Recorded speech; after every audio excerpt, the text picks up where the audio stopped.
And part po ng series natin, ito po ang ating title, So. Alam naman natin yung so, no? Pagtatanim. Spread out the word. At makikita po natin yan sa ating key verse na Awit chapter 26, verse 6. Pero babasahin po natin ang buong chapter. Pakibasa. Ayan, thank you po. Kaya po ba natin? Nakikita po ba lahat? Kaya po ba natin? Ito pala, oh. Okay, wala kasi sa bundok. Pasensya na po kayo, ha? So, sige po, basahin po natin ng sabay-sabay. 1, 2, 3, go!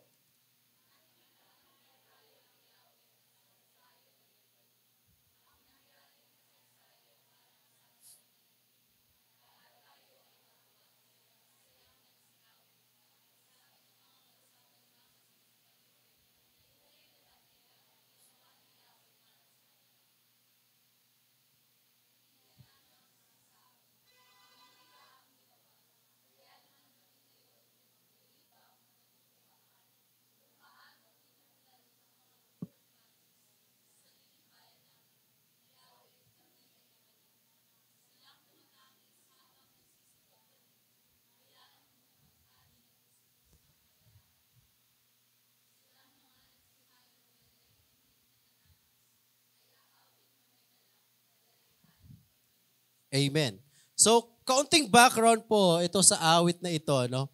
Meron pong tinatawag na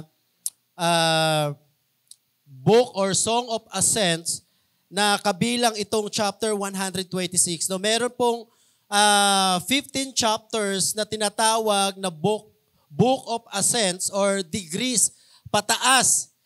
Kasi po itong book na ito ginamit po ng mga Israelita nung sila ay pabalik na sa Jerusalem. At ang Jerusalem ay nakapwesto po siya sa elevate na place, high hill, no, mataas.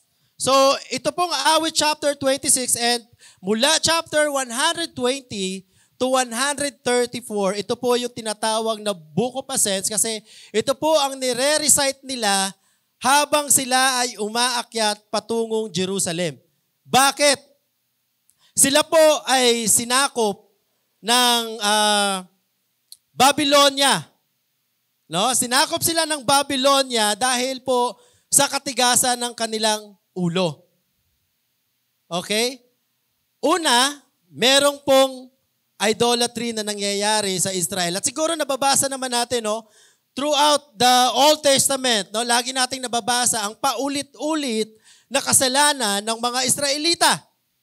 At pangalawa, maliban sa idolatry, meron pang disobedience. Nakakaligtaan na nila ang salita ng ating Panginoon. Kaya po, sila ay inalaw ng Panginoon na sakupin ng Babylonia. At doon po, naka-experience sila ng matinding paghihirap. Hindi lang po paghihirap sa pamumuhay dahil kulang sila sa pangangailangan, kundi paghihirap sa ilalim ng pamumuno ni Nebuchadnezzar. Kilala naman po natin, no? Si Nebuchadnezzar ay isa sa pinakamalupit na hari, no? Na ginamit ng ating Panginoon para turuan ng leksyon ang ating mga kababayan, Israelita, no? Nung sila ay naanton, meron silang karanasan, no? Merong pagluha. Kaya nga sabi diyan, ang pagluha na meron sila diyan, pagluha na ng kaligayahan kasi sila ay nakalaya na. Pinalaya na sila ng Panginoon mula sa paghahari at pamamahala ni Nebuchadnezzar, no? Meron silang tinatawag na tears of suffering. Nung sila ay nasa ilalim ng paghahari ng masamang haring ito. No? Nung sila ay makalaya, sabi diyan sa verse 1, pakibalik po. Ayan, no? Nang lingapin tayo ni Yahweh at sa Zion ay ibalik ang nangyaring kay Saysayan parang isang panaginip. Lahat tayo ay natuwa, masasayang nagsiawit, ang sabi ng mga bansang nagmamasid sa paligid, tunay na dakila ang ginawa ni Yahweh para sa kanila. So masaya sila. Masaya sila, nakalaya na sila. No? Sabi diyan, no, nung tayo ay lingapin at nangyaring kasaysayan ay parang isang panaginip. Nung pinalaya na sila, hindi sila makapaniwala. Bakit? Alam nyo po, 70 years po silang sinakop ng Babylonia. 70 years. Meron na po bang 70 years old po dito? Amen. Praise God. Blessing. At tagal na yan. Mahaba na yan, yung 70 years old. Pero yung ikaw ay makulong, magdusa sa ilalim ng isang masamang hari, parang gusto mo nang tapusin ang 70 years. Pero yun ay inalaw ng Panginoon. Makikita po natin sa chapter 36 na 2 Chronicles, sabi po dyan, gayunman, dahil sa habag ni Yahweh sa kanila at sa pagmamalasakit niya sa kanyang templo, nagpatuloy siya sa pagpapadala ng mga sugo upang bigyan sila ng babala. No? Paulit-ulit. Siguro napapansin natin, laging may propetang pinapadala ang Panginoon para paalalahanan ang kanyang bayan.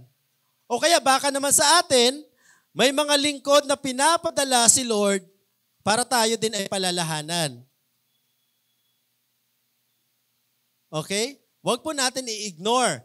Sabi dito, no, paulit-ulit, sabi sa verse 16, ngunit hinahamak lamang nila ang mga ito. Pinagtatawanan ng mga propeta at binabaliwala ang mga babala ng Diyos. Ini-ignore po natin. Hindi po natin ini-ignore yung pumupunta sa atin.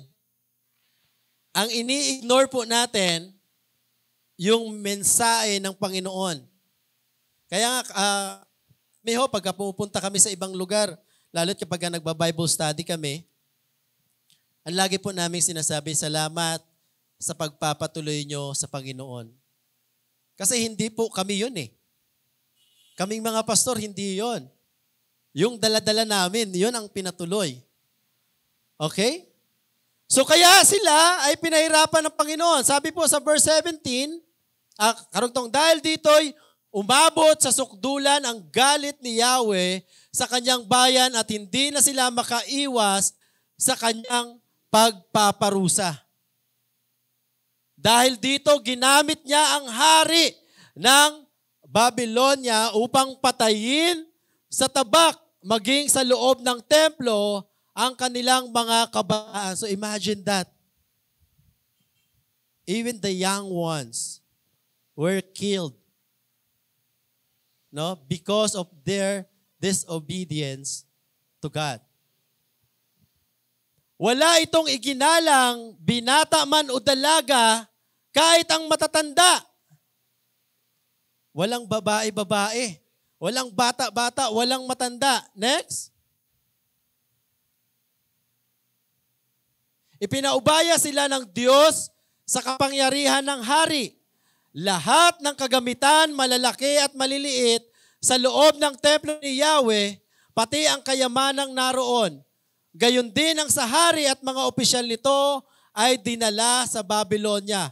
Sinunog nila ang templo, winasak ang pader ng Jerusalem at ang malalaking gusali.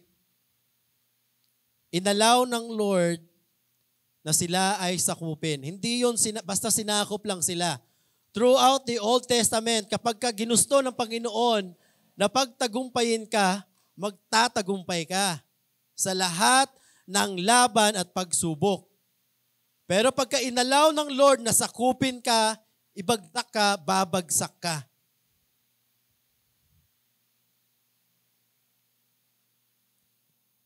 Yan po ang kanilang karanasan. So imagine that, 70 years under the power of King Nebuchadnezzar.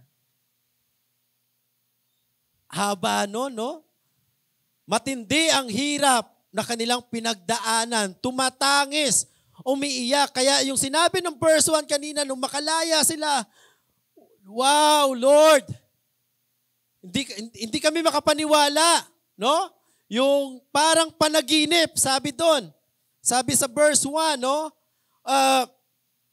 We were like those who dream.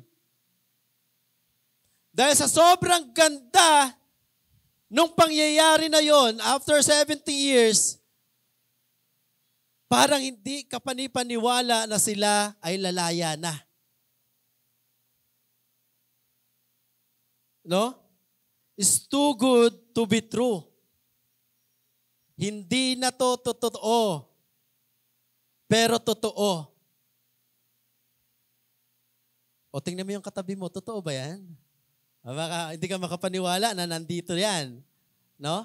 Pero praise the Lord na nandito yan. No? Grabe po ang kanilang hirap na pinagdaanan. Sino na po naka-experience sa inyo ng isang sitwasyon na sobrang hirap na napapaiyak na kayo? It's either pamumuhay, kulang sa pangangailangan sa loob ng bahay, or may sakit, or merong isang parte ng pamilya na sobrang kasaway, na iniiyak nyo na sa Panginoon. Meron ba kayong ganong karanasan? Pero magaan pa yan. Okay? I remember, no?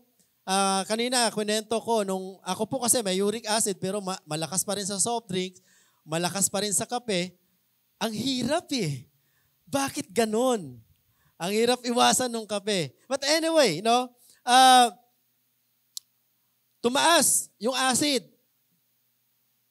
Umaga yung aking dalawang paa. Hindi po ako makalakad. Talagang napapaiyak na lang ako at lahat ng kasalanan ko sa Panginoon mula nung bata, pinagdasal ko ulit. Lord, palakarin po na ako. Sorry po, Panginoon. Minsan ganun eh, no? Kapag ka okay tayo, hindi natin bibigyan ng importansya ang Panginoon. No? Siguro kakaunti lang. Pero kapag ka dumadanas ka ng mga matinding pagsubok, doon mo na-appreciate si God. No? Lord, magsisimba na ako. Magpapagamit na ako sa iyo, Panginoon. No? At isang matindi dyan yung mga halimbawa, no, sobrang hirap na nalangin, Lord, papanalunin mo kami sa loto. Mag-aambag kami sa simbahan. Nung nanalo, nawala. Tama? Ganon natin minimekos-mekos si God. Right? Pastor Jim kasi sinisi yung pastor natin. No? Na mekos-mekos natin si Lord. Pero hindi natin alam na kaya din ni Lord magmekas-mekas. Kaya niya magpaikot-ikot ka. No? Yan po ang experience nila sa ilalim ng masamang haring ito. No? 70 years silang naging alipin. Next po. Sabi po dyan, verse 20, ang mga hindi napatay, dinala nilang bihag sa Babylonia. Inalipin sila roon ng hari at ng kanyang mga anak hanggang ang Babylonia ay masakop ng Persia. Okay, mamaya makikita natin, no? Ang pagsakop ng Persia, nung manalo ang Persia sa pakikipagdigma sa Babylonia, doon pa lang sila nakalaya. Next po, verse 21, sabi po dyan, ito ang katuparan ng pahayag ni Jeremias na ang lupain ay mananatiling tiwangwang sa loob ng ilan? Nung nangangaral po si Jeremias po, kilala po siya as a weeping prophet. Dahil sa sobrang, biro mo ba naman uutusan ka doon sa mga taong paulit-ulit mo ng sineran pero hindi pa rin lumalapit sa Diyos? Talagang mapapaiyak ka. Si Jeremiah, ganun po siya. Ano ba naman yan, Lord? Okay? Pero pabalik ulit, balik ka doon. Pinapisay na ni Jeremiah na ipapasakop kayo sa Panginoon. Pero yung pangako ng Panginoon, after 70 years naman, babalik ko naman kayo. Pero sobrang tagal nung 70 years na yon. Kaya yung binasa natin kaninang text, ma-appreciate natin yung kanilang pagsaya. Ganon din sa atin, di ba? Kapag sa sobrang hirap na pinagdaanan natin, ang saya sa pakiramdam na nabago yung sitwasyon natin. Right? Imagine yung mga tao na nasa hospital. Ang tagal na. Ano kaya yung nararamdaman nila? Sabi po sa 2 Chronicles chapter 36, upang matupad ang sinabi niyang ito sa pamamagitan ni Jeremias, inudyukan niya si Yahweh, inudyukan ni Yahweh si Ciro, hari ng Persia, nung unang taon ng kanyang paghahari. Nagpalabas ang hari ng isang pahayag sa buong kaharian na ganito ang isinasaad. Next. Pakibasa nga po ng sabay.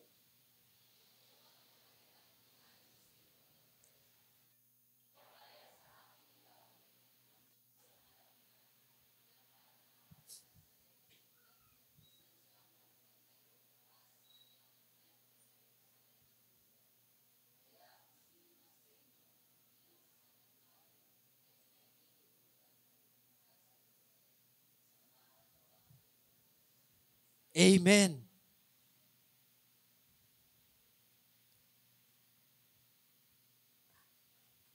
Ang Diyos, ang kanyang pagpaparusa ay pagtutuwid. Pero lagi ho yan may kabutihang na idudulot. Tama po? At ang Panginoon, okay, papasakop kita. Pero 70 years, papalaya ko kayo. Tapat ang Diyos sa kanyang pangako. Biro mo, simula nung sinakop sila, 70 years na yung nakalipas, naaalala ng Panginoon yan. Merong pinangako sa iyo ang Panginoon, kahit 70 years maaalala ng Panginoon yan. Pero yung ipinangako natin sa Panginoon, minsan 1 week lang, nakakalimutan na natin. Minsan nga isang araw lang eh. Ay, oo nga. Right? 70 years. No?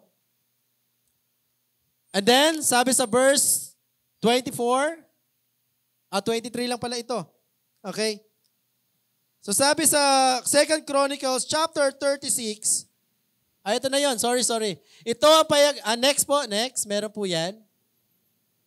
So ito po ang sabi ni Jeremiah, subalit ito ang aking sinabi pagkatapos lamang ng 70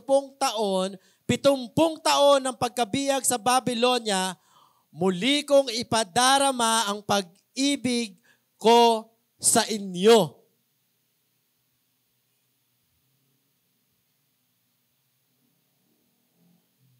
Sabihan mo yung katabi mo, mararamdaman mo ang pag-ibig ng Diyos. Amen. No? And then, tutuparin ko ang aking pangakong ibabalik kayo sa lupaing ibinigay ko sa inyo. Wow. Ganun po katapat yung pinaglilingkuran nating Diyos. Kaya nakakaiya no? Kaya kanina habang nagpipraise worship, napapaluha ako and naaalala ko yung mga kakulangan ko sa Panginoon. No? Yung mga pinagdadaanan ko to the point na parang, Lord, ayoko na. Okay?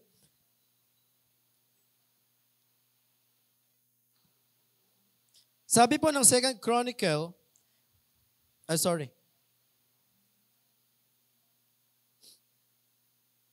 Yeah. 36. Abante mo nga ulit, Nak. I'm sorry na nawala ako.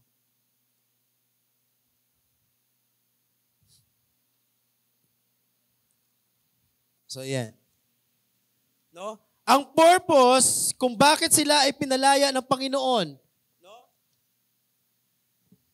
Ang purpose kung bakit sila pinalaya ng Panginoon dahil gusto ng Panginoon na magtayo ng templo ang kanyang mga tao, ang kanyang bayan, no?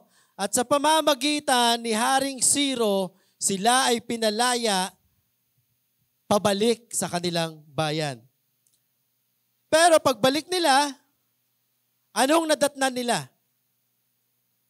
Sinira ang templo. Sira ang templo. And that was the first temple built by King Solomon. Naitayo ang first temple around 157 BC. Nawasak around 586. Ano nyo po, sinakop po sila ng Babylonia around 608 BC. Nakalaya sila 538 BC. 70 years. At muli, itatayo nila ang temple. Yan na yung time nila Ezra at Nehemiah. Actually, kasama sila dyan nung sinakop. Sila palang magkakasama, si Ezra, si Nehemiah, si Haggai, okay, si Jeremiah. Magkakasama sila sa time nila Daniel and the three famous men, no? Si Shadrach, Meshach at Abednego. Nung nakalaya sila sa time ni King Cyrus noong 538 BC, dito na rin unti-unti tinayo ang ikalawang templo. Kasi itong utos ng Panginoon kaya sila pinalaya. The purpose is ibalik yung templo at sila ay bumalik sa Panginoon. Hindi ka pinalaya basta maging okay lang kayo. Ang purpose pa rin ni God, bumalik kayo sa akin. Right? Kung bakit kayo pinasakop, hindi lang dahil gusto lang kayo parusahan ng Panginoon.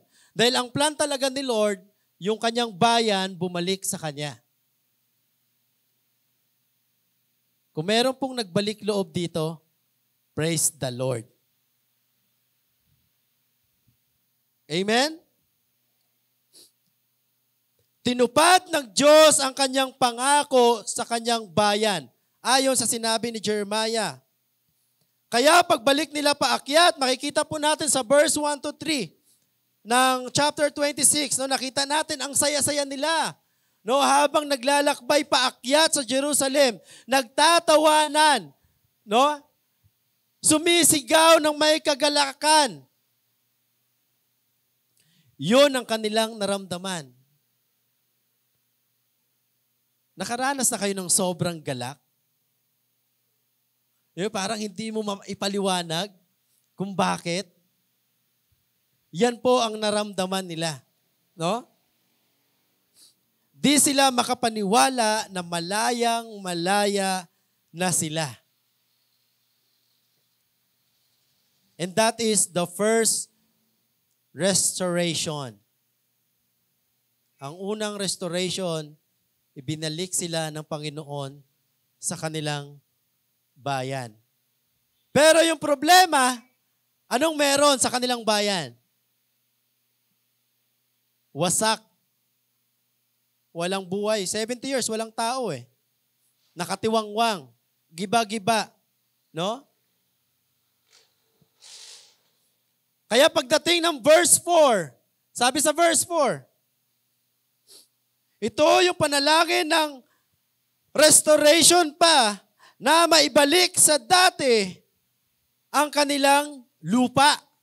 No? Kung paanong inuulan itong mga tuyong batis sa sariling bayan namin, Yahweh kami ay ibalik. Inilagay ko po yung English version, restore our portions, O Lord, like streams in the Negev. Yung Negev po, makikita po yan sa bandang ibaba ng Juda, no? Sa bayan ng Juda. Nagpaturo nga ako sa asawa ko, saan ba yung magaling sa Pilipino yung asawa ko? Nahirapan ako sa Pilipino. Saan ba yung Timog? No? Ang alam ko lang sa Timog, mga bar Right. But kidding aside, no, nasa baba ng Juda. Alam niyo po ba itong stream in the Negev? Nasa gitna siya ng disyerto, merong batis. Imagine that, na disyerto may batis. Ganon ang panalangin nito na, Lord, sana kagaya po ng Negev po, ibalik mo rin yung aming bayan. Pasaganain mo, Panginoon. Yan ang kanilang panalangin. Ang unang restoration na ibalik na sila ang panalangin, maibalik din ang buhay sa kanilang bayan. Kasi wala nang buhay eh. Ang unang ikinabubuhay nila ay pagtatanim. Aanin mo nga naman, wasak. Pero naalala nyo kanina, sabi ni King Ciro, ni Haring Ciro, nung sila ay pabalik, pinabaunan sila. Kasi para po pag nag-aalay sila, pero silang may iaalay sa Panginoon kasi wala nga sila eh. No?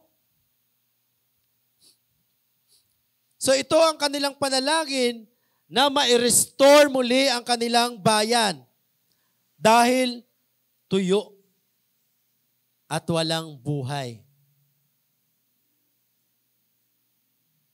Meron din ba tayong ipinapanalangin na gusto nating ibalik sa Panginoon? Minsan, pinagpipray din natin yung init, alab ng ating paglilingkod sa Panginoon. No? Alam niyo po, nung ako ay kabataan, sobrang init din. Kinikwento ko nga sa asawa ko, sa former church ko po, sa ilalim ng Koreano, 6 in the morning, nasa AM po, nasa na kami, nasa church. Kasi ang morning devotion namin ay 7. Nauuwi po kami ng bahay, ako personally, hating gabi na. Kasi naglilingkod kami sa mga bisita. Ganon ulit. Ganon po yung routine namin. Hindi ka napapagod. Dahil ang init. Pero ngayon, no, may mga peace sa heart mo na, Lord, parang gusto ko na lang bumalik doon sa kabataan ko kasi parang nakakaramdam ako ng pagod. No? Pinapanalangin natin na, Lord, ibalik mo yung init ng aking paglilingkod. Sana ganun din yung prayer natin. No? Maibalik yung init ng ating paglilingkod sa Panginoon. No? Ang panalangin po ng mga Israelita na maibalik yung kasaganaan sa kanilang bayan. Ano man yung ipinapanalangin natin na gusto mong maibalik, ituloy mo lang. Naririnig yan ng Panginoon. Kagaya ho ng ginawa niya sa mga taga-Jerusalem. Kung paano siya naging tapat, magiging tapat din siya sa iyo. Amen? Ang panalangin nila ay magkaroon ng saganang lupain. Kaya pagdating sa verse 6, sasabi niya, verse 5 and 6, those who sow in tears shall reap with shouts of joy. Lord, ibalik mo na yung kasaganaan ng aming bayan, i-restore mo para naman yung mga nagtatanim, makapag-ani naman sila. Yung mga nagtatanim, umiiyak na sa pagtatanim, sa pagpapagal, sa tirik ng araw, ang init. Lord, para pag-uwi nila, meron naman silang ani. Para naman sila ay aani ng kaligayahan. Ang hirap na nagtatanim ka, puro ka ng sama ng loob. Iba naman to. Wala namang nangyayari. Ganon din po ba tayo? Parang magsasawa na tayo? And then, sabi niya, he who goes out weeping, bearing the seed for sowing, shall come home with shouts of joy. Amen. Yung mga nagtatanim, Lord, sana uuwi sila ng masaya. Yung mga tatay at mga nanay, ganun sila, no? Masaya sila kapag kami nadadala sila sa kanilang pamilya. No? Masaya. And then sabi diyan, bringing his sheaves with him. Papapansin po natin, no? Redundant po yung sinabi. No? Who sow in tears, goes weeping, sowing seed.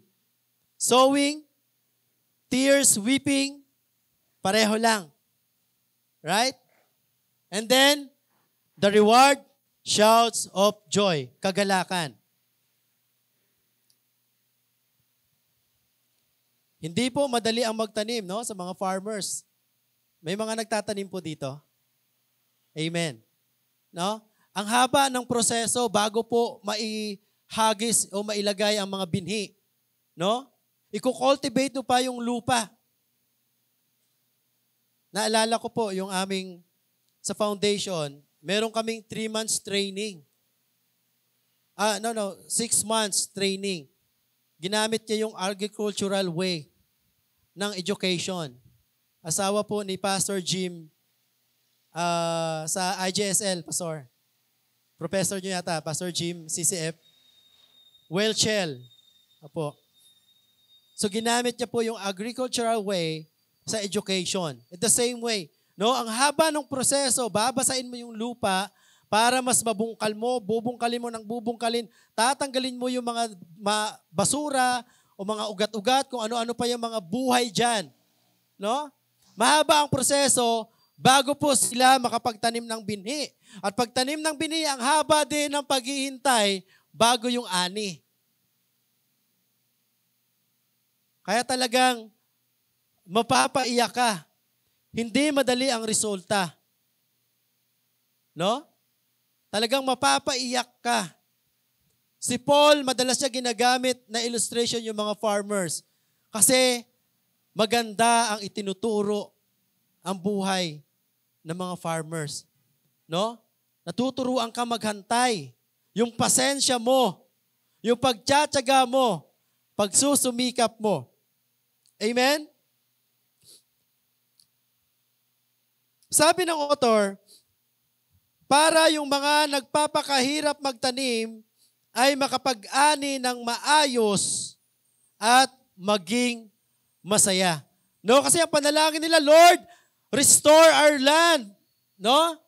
Para naman itong mga nagtatanim na umiiyak, nagsasakripisyo, ay makapag-ani man lang ng kagalakan, kasiyahan. In short, hindi masayang yung kanilang ginagawa. Ano? Kung mapapansin ninyo, inulit yan. Meron pong principle kapag inuulit sa Bible, mahalaga. The important sowing and the tears na ilalagay mo, ilalaan mo. And then, yung reward na gagawin ng Diyos. Amen? Meron pong pagtanim, pagluha, pag-ani, at pagtawa. Of course, pag nagtanim ka, merong hirap kang pagdadaanan. Pero kapag nag-ani ka, may kasama namang galak. Amen! Ano ang itinuturo sa atin nito bilang mga mananampalataya ng Panginoon? This is our key verse, verse 6, no? Himayin po natin. Sa isang mananampalataya, tayo dapat ay first, pakibasa nga po, humahayo. No, sabi diyan, he who goes out. Okay po? Alam niyo po ang goes out, sabi po sa salitang Hebreo, to go. Lumabas ka, to walk. Okay? Tayo mga mananampalataya, hindi lang tayo nakakubli sa loob ng simbahan. Okay, dahil may ministry na tayo dito, okay na. Alam niyo po, may nakita akong post sa Facebook, nakalimutan ko i-share kanina. Halos 50% kung bakit dumadami ang members sa church because of the member of the church. Because the job of the pastors is to train his members. The job of the members is to go out. Kaunti lang ang porsyento na nadadala ng pastor, mas marami yung mga member. Okay? Imagine yung principle ni Jesus. 12 lang yan ang trinain niya. Marami sumama, pero 12 lang. And praise the Lord. andito tayo ngayon. Amen. No? Ang mananampalataya dapat ay humahayo, lumalakad, lumalabas. Hindi yung pagkatapos na ng simba, okay na tayo. No? Dapat tayo ay kumikilos, may ginagawa sa kaharian ng Panginoon. Amen. Tapikin mo yung katabi mo, sabihin mo, be a soul winner. Hindi naman literally na, alam niyo po, nung naalala ko, I don't know kung naranasan ito ni Pastor Jim. Nung first year kami sa Bible School, tinuruan kami mag-evangelize. Okay? Nagpunta ako sa sa Shaw Boulevard. Hindi ko alam kung paano ko seshiran yung vendor, itinda ng mga balot, mais, o kung ano-ano pa. Ang ginawa ko, meron ako 5 piso, bumili ako ng candy. Yun lang ang pwede kong gawin eh. Bumili ako ng candy. Simulan ako magkwento. Kuya, pwede bang mahiram ang 5 minuto mo? Kasi makatanggi, bumili na ako eh. No? Candy, 5 piso. Ay, sige po, saglit lang to kuya. I-share lang ako. Pero nang time namin na yan, usong-uso pa magdala ng Bible na malaki. Ngayon yan, hindi halata eh, no? Cellphone lang eh. Alam niyo po, sabi ho ng Panginoon, hindi halata, akala lang nila, nagte-text ka, may ka-chat ka. Noon, talagang may dala kaming Bible. Alam mo, mga Baptist, ganoon.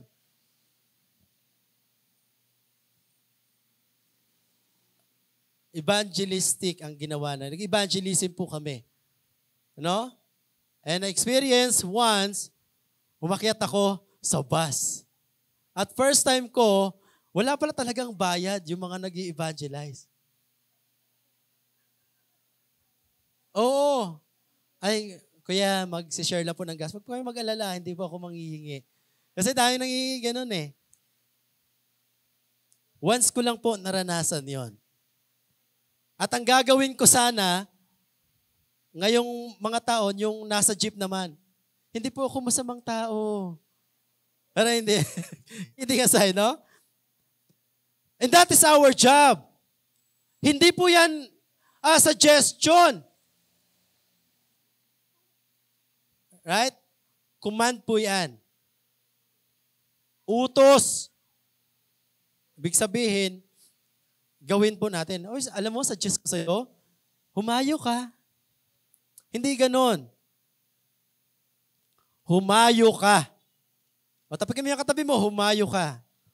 Diba po, sa ibang mga kapatid natin, ano lagi sinasabi? Humayo ka at yan. Diyan tayo magaling eh. No? Tama? Pero totoo yung principle na yon. Pakarami ng maging disipulo ni Kristo. Amen. No? Be a soul winner. Sabi po ng Matthew chapter 28, verse 19, go and make disciple. The same word here, to go out, to walk. Okay, hindi ko naman sinabi, pumunta ka dyan, mag-ikot-ikot. No? Mga kapitbahay lang natin, yung close mo na. And then, kapag nakachempo ka, nag-share ng nararamdaman, pare, in love ako sa'yo. Sorry. Pare, sobrang hirap ng pinagdaanan ko. Then, that is the opportunity to share the gospel. Hindi mo na kailangan latagan mo ng Biblia sa harapan. Ikaw na mismo, no? Dahil ikaw ang patunay na niligtas ng Panginoon sa pamamagitan ng kanyang salita. Amen. No?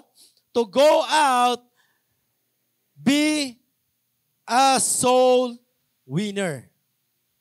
And next, ang isang mananampalataya dapat ay, sabi po dito, nagsasakripisyo. I'm sorry, kulang po. Weeping.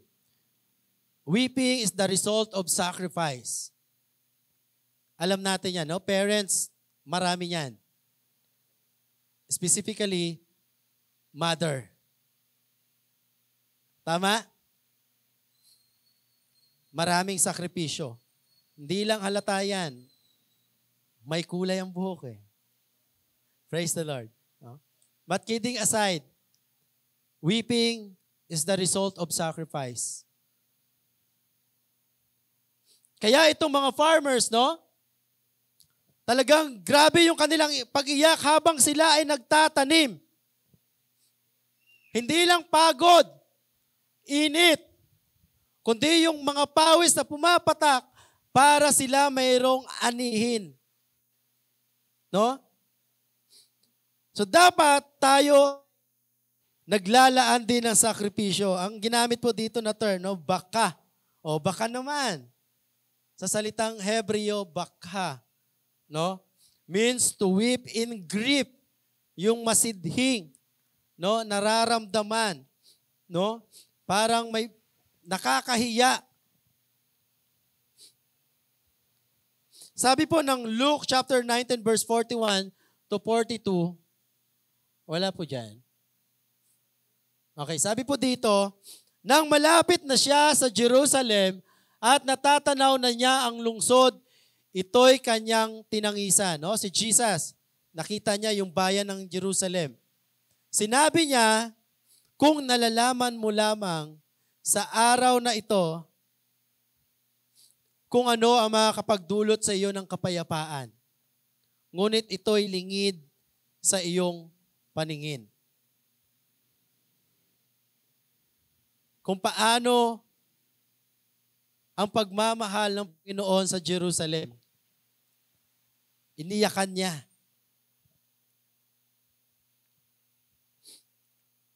Ito ang puso ng isang mananampalataya. Dapat ganito. Naglalaan ng sakripisyo. Ano pa ang mga sakripisyo na pwede nating gawin? Na pwede nating iyakan? Sakripisyo sa pananalangin.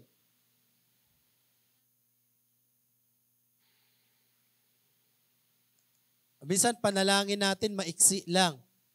Haba kasi. May prayer meeting tayo. Ang tagal kasi matapos eh. No? Maraming pwedeng dalhin sa panalangin. Iiyak sa panalangin. Ano pa? Handang mapagod at masaktan para sa Panginoon. Hindi ko sinasabing magpabugbog po tayo. May mga pain na pwede nating maranasan, no? Bilang mga lingkod ng Panginoon. Merong minsan, nare-reject ka ng ibang mga tao pagka ikaw ay nagbahagi ng salita ng Panginoon. Amen? So dapat tayong mga lingkod ng Panginoon, mananampalataya, hindi takot magsakripisyo. May iba nga dyan, no? Minsan kapag may mga gawain sa Panginoon, willing pa yung umabsent sa trabaho. Minsan kahit gabi na, puyat na, willing pa yung maglaan ng oras. No, ang pastor natin gano'n. Pastor, si ganito po, kahit hating gabi yan, babangon yan si pastor.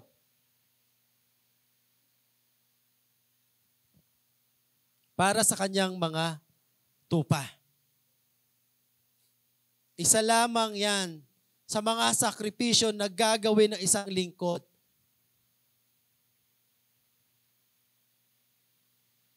Yung pag-upo nyo dyan, salamat sa Panginoon. No, alam ko na kahit yung kabilang mata nyo, pag ganun na, oh. Hindi ko alam kung lahat kayo kumikindat eh. But I praise the Lord. No? Pinaglalabanan. No? Carry pa naman.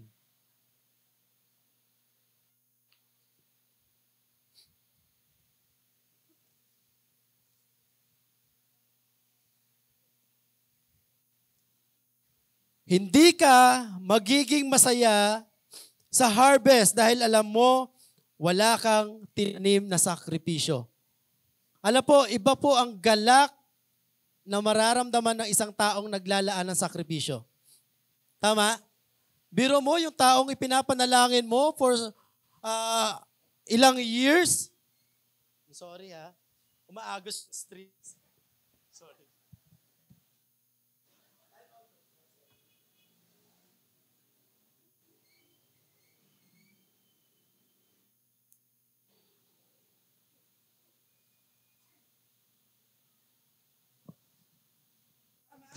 Iba ang galak kapag ka ikaw mismo ang naglalaan ng sakripisyo. Kaya naman yung mga pastor, pagka nakikita nila, yung mga ipinagpipray nila na andito na, talagang mapapa-praise the Lord ka. Amen. Pero kung wala kang inilaan na sakripisyo, kung ano man yung mga reward, hindi ka magiging masaya because you know, hindi ka naging part na yon. Tama? Kinikwento nga ni Pastora Rose yung maligaya, bagong silang 27 years at nagsimula sila sa tulda. At kasama sila doon sa part na yon. At iba ang pakiramdam ngayon habang nakikita, tinatanaw nila yung dati at tinitingnan nila yung ngayon. Talagang, at yun ang naramdaman nila nung sila ay pinalaya. No? Yung hirap at ngayon. Ngayon tayo, kung hindi tayo parte, gusto lang natin yung mga hayahay, hindi mo mararanasan ang lubos na kagalakan. Kasi hindi ka naging bahagi. Amen? Kung bahagi ka doon sa isang taong pinapanalangin mo, tapos dinisciple mo, sobrang tigas ng ulo, pero nagbago, naging active sa paglilingkod sa Panginoon, ang saya. Ama? Yung sakripisyo na yan, magiging masaya ka kapag ka nakikita mo na yung bunga at meron ka ng harvest. Amen. Yan yung sinasabi ng Psalm, no? Lord, restore mo yung lupa para naman yung mga nagtatanim, no, maging masaya. Ito na yung sakripisyo na itinanim namin. Inilaan namin. Mag-visitation tayo. Pastor, ang init. Iwan na lang ako. May tumatawa, No?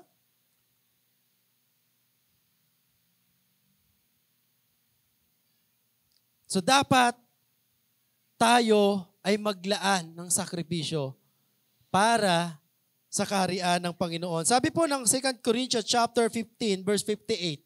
Sabi po diyan, kaya nga mga minamahal kong kapatid, magpakatatag kayo at huwag matinag. Kunting hirap lang, aayaw. Napagod lang ng konti, ayaw. Napagalitan lang ng konti, ayaw. Alright? Maging masipag kayo palagi sa paglilingkod sa Panginoon. Encouragement ni Paul sa mga taga-Corinthian. Alam naman natin yung nangyari sa Corinthian, no? And then, dahil alam ninyong hindi masasayang ang inyong pagpapagal para sa Kanya. Amen. Yung pag-upo nyo dyan, hindi po sayang yan. Yung mga ipinapanalangin ninyo, hindi sayang yon. Yung pag-follow up ninyo, hindi sayang yon. Kagaya po ng mga farmers, nagtatanim sila. But later on, the Lord will give them a harvest.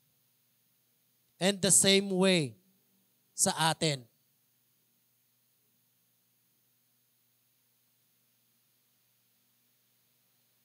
Kung sino yung Panginoon nila, pareho lang din po sa atin ngayon.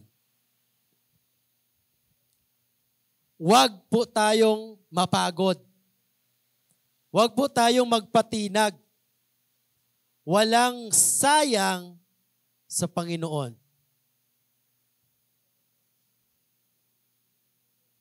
And next, ang mga mananampalataya dapat ay nagbabahagi ng Ebanghelyo. Sino po ang nashiran dito bago nadala sa church? Bago ho kayo napunta dito, may nag-share po ba sa inyo ng gospel? Kinikwento ko nga kanina, alam niyo po ba? Ako, nasharean ako sa pamagitan ng aking pinsan na barkada. Alam niyo kung saan? Sa inuman. Nagiinuman kami. Pare, sama ka sa church.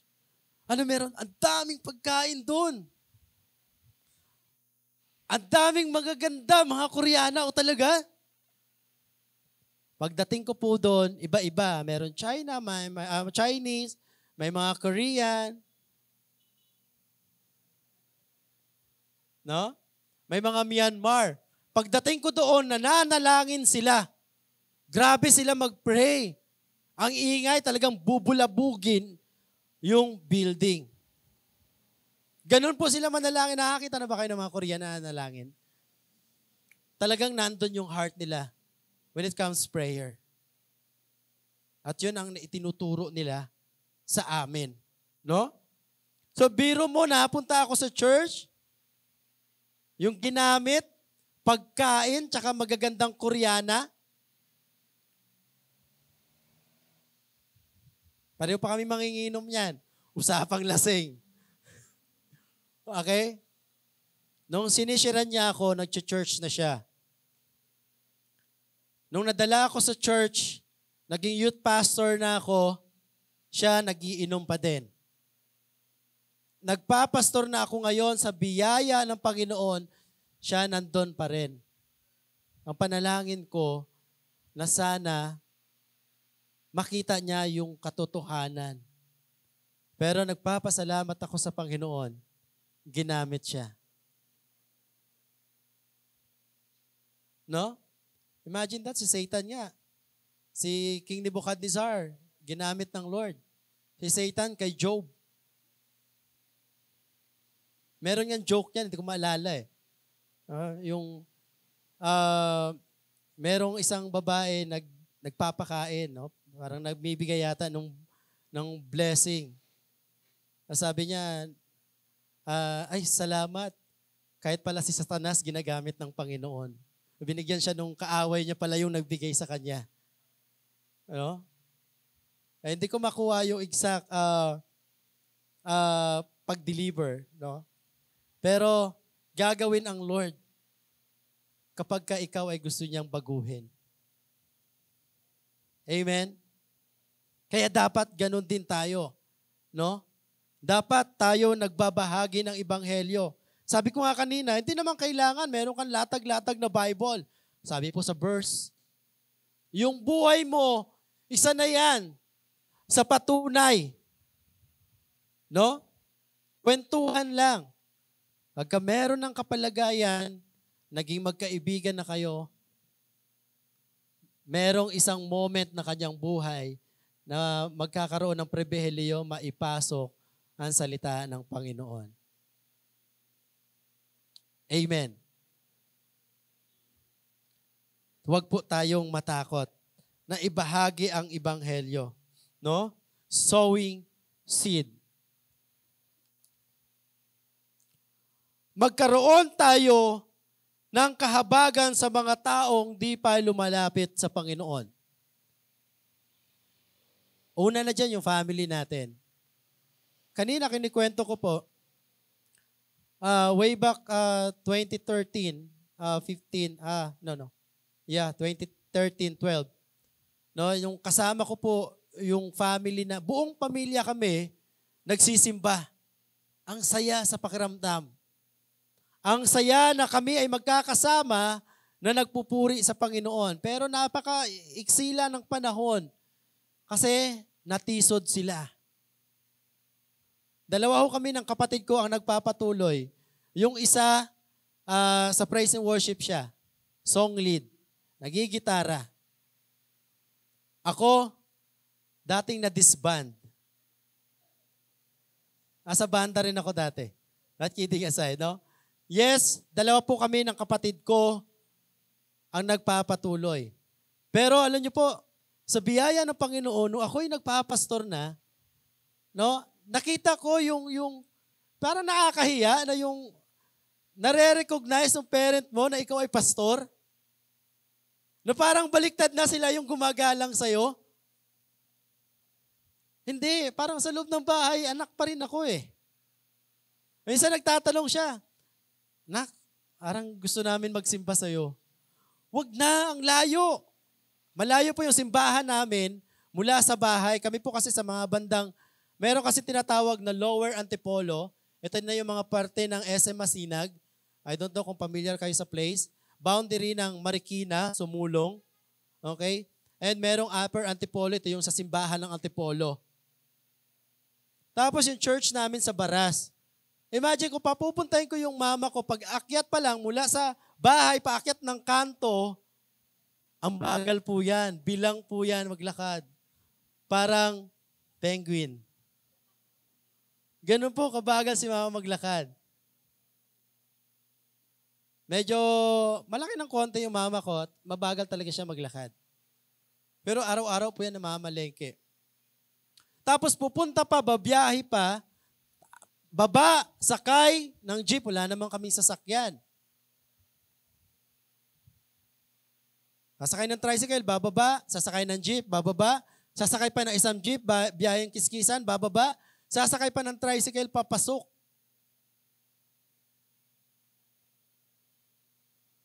So mapapagod naman yung mama ko. Sabi ko maghanap na lang ng mga simbahan na malapit. Marami naman ako makakilala dyan na may mga churches.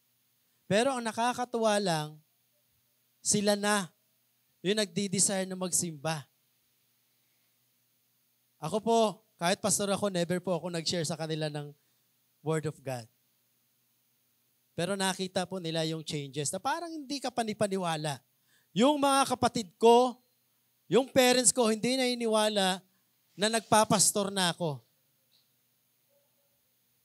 Tambay po kasi ako. Ang tawag po sa akin, aswang.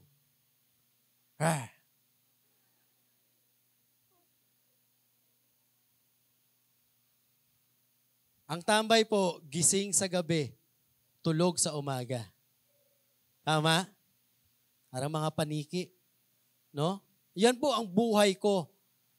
Buhay ko dati. Hindi po ako maaasahan sa paghugas. Panganay ako eh. Takot po yung mga kapatid ko sa akin. Ako kasi hindi ako lumaki sa parents ko. Laking probinsya ako. Ang probinsyano. Coco. Kaya nung nakita nila na nagpapastor na ako, hindi sila makapaniwala. And I praise God.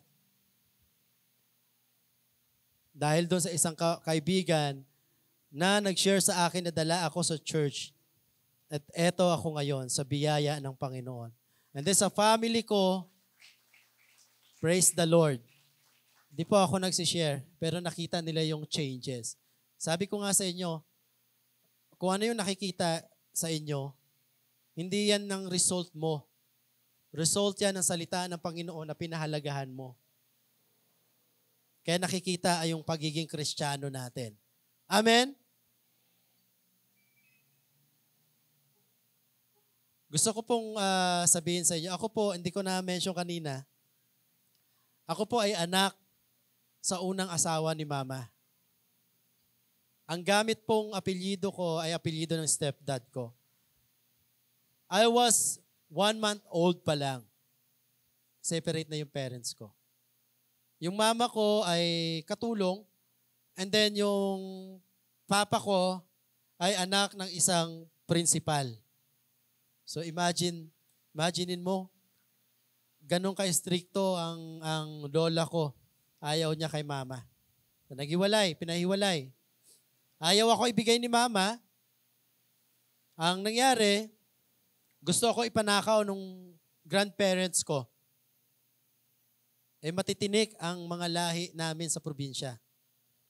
Ibig ko sabihin, mga payat, matitinik eh. Kidding aside. No? Napapaligiran po kami na sa probinsya ganun eh, no? Magkakadikit, magkakamag-anak. Kaya mahirap makipag-away doon. Magkamag-aanak lang pala yung kausap mo. So, kaya pagdating ho dito, hindi ako malapit sa magulang, maging sa mga kapatid ko. Kalimutan ko lang i-share kanina. Alam niyo kung bakit ako napunta sa Maynila, meron akong naging problema. Ano ang problema? Alam niyo po yung San Juan Bautista, di ba? Basaan yan. Okay? Nagsaboy ako ng tubig. Sumama yung timba. At ang tricycle doon, iba. Yung fiberglass, meron na siyang crack na tinahi lang, pag-impact na basag. Itong mga nakasakay ng tricycle, pupunta ng resort. Kasi uso doon, sa gilid lang ng mga baybayin eh. Oh? Sa mga probinsya, pupunta ng resort. Ang nangyari, nadulas yung timba, nabasag. So, nasugatan. Maliit lang naman yung sugat nung bata. So, tumakbo ako. Ang daming humuli sa aking tanod. Parang nasa 10 or 15. Kasi po, kilala po yung aming mga angkan.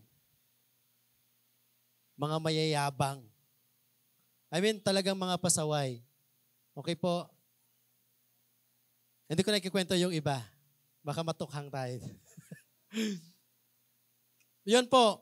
Pero sa kagandahang loob, during the time, yung kapitan, ninong ko. Sinave ako. Binayaran lang ng 500 para ipaayos yung ano. Pero ginamot naman. Siyempre may mga, kahit pa paano, may naka-station naman ng mga sa clinic nung barangay. Yun, after noon, pinadala na ako dito. Pagdating dito, tambay. Yan po ang aking buhay. Nung panahon na yan. At eto na ako ngayon sa harapan ninyo. At dahil sa biyaya ng Panginoon. Dahil sa isang tao na nag-share sa akin sa church, doon nagsimula. Nagsimula sa maling motibo, pero inayos ng Panginoon. Hindi ko alam kung anong motibo natin. Pero kaya po ayusin ng Panginoon. Kaya dapat tayo ay nagbabahagi ng ibanghelyo ng ating Panginoon. Amen. Sabihan mo sa katabi mo, magbahagi ka. No? Ibahagi mo kung paano ka binago ng Panginoon. Ipakita mo yung pagbabago na yan sa mga taong malapit sa iyo. Kaya ang sakit minsan nakakarinig, ano ba yan? Kristiyano pa naman. Alam niyo po, ganun kataas ang standard ng mga Kristiyano.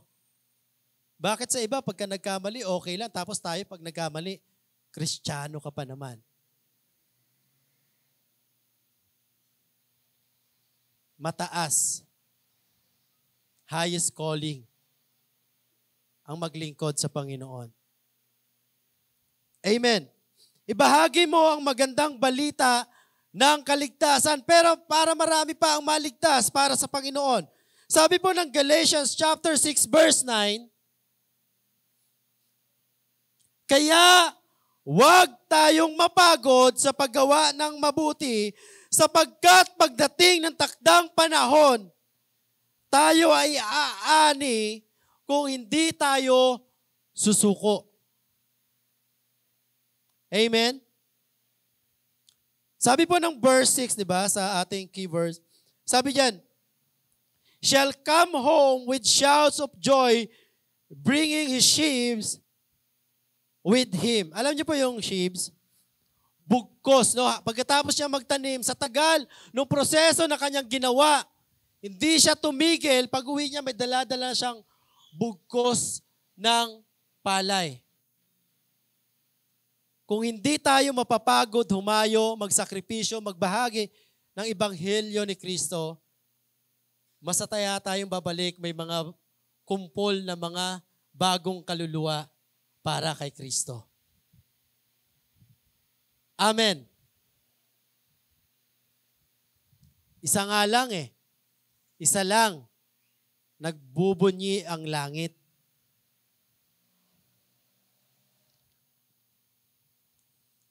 Kung meron ka mang taong gusto mong dalhin sa Panginoon, huwag mong sukuan. Konting sakripisyo lang yan.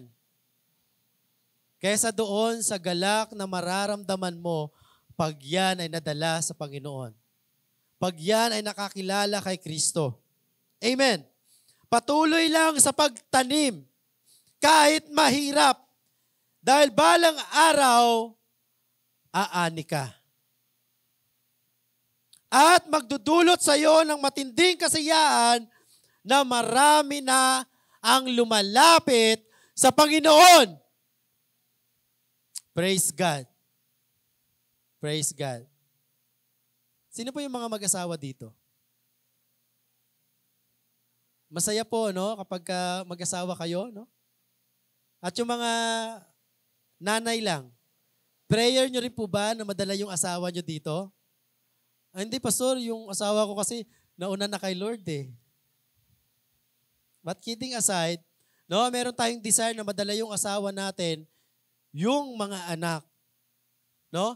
At iba ang kaligayahan kapag kasama natin silang nagpupuri sa Panginoon. Amen. Kagaya mo, hindi ka rin sinukuan ng taong nagdala sa'yo kay Kristo. I remember nung kwento ni Pastor Jim, narinig ko kay Pastora, nagsisend lang. Tama ba? Si Pastora ba yun? Nagsisend lang ng message daily, verses. Sa tagal ng panahon, nagbunga yung kanyang pag-share ng gospel, ng Word of God. Ngayon, Kristiyano na. Amen? Kagaya mo, kung sinukuan ka, wala ka dito.